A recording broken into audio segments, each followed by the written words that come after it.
एक वन में बहुत बड़ा अजगर रहता था। वह बहुत अभिमानी और अत्यंत क्रूर था। जब वह अपने बिल से निकलता तो सब जीव उससे डरकर भाग खड़े होते। उसका मुंह इतना विकराल था कि खरगोश तक को निगल जाता था। एक बार अजगर शिकार की तलाश में घूम रहा था। सारे जीव तो उसे बिल से निकलते देखकर ही भाग चुके थे। उसे कुछ न मिला तो वह क्रोधित होकर फुफकारने लगा और इधर उधर खाक छानने लगा।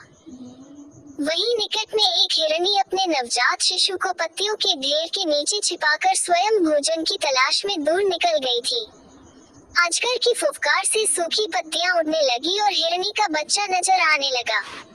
अजगर की नजर उस पर पड़ी। हिरनी का बच्चा उस भयानक जीव को देखकर इतना डर गया कि उसके मुंह से चीख तक न निकल पाई। अजगर ने देखते ही देखते नवजात हिरन के बच्चे को निगल लिया। तब तक हिरनी भी लौट आई थी, पर वह क्या करती। आंखों में आंसू भर जर होकर दूर से अपने बच्चे को काल का ग्रास बनते देखती रही। हिरनी की शोक का ठिकाना न रहा। उसने किसी न किसी तरह अजगर से बदला लेने की ठान ली। हिरनी की एक नेवले से दोस्ती थी। शोक में डूबी हिरनी अपने मित्र नेवले के पास गई और रो रो कर उसे अपनी दुख भरी कथा सुनाई। नेवले को भी बहुत दुख हुआ। वह दुख भरे स्वर में बोला, मित्र, मेरे बस में होता तो मैं उस नीच अजगर के 100 टुकड़े कर डालता। पर क्या करें, वह छोटा मोटा सांप नहीं है जिसे मैं मार सकूं। वह तो एक अजगर है। अपनी पूंछ की फटकार से ही मुझे अधमरा कर देगा। लेकिन यहाँ पास में ही चींटियों की एक बाम्बी है। वहाँ की रानी मेरी मित्र है। उससे सहायता मांगनी चाहिए।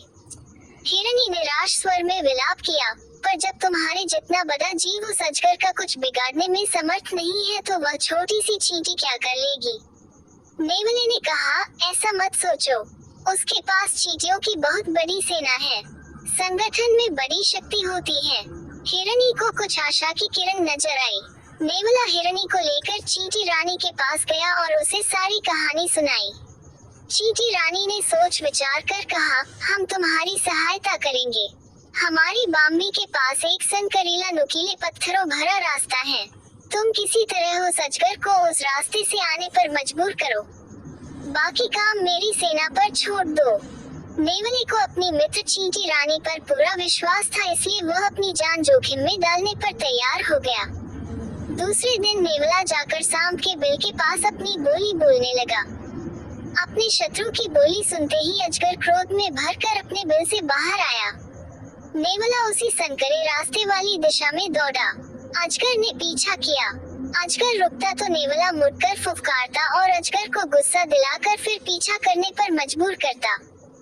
इसी प्रकार नेवले ने उसे संकरीले रास्ते से गुजरने पर मजबूर कर दिया।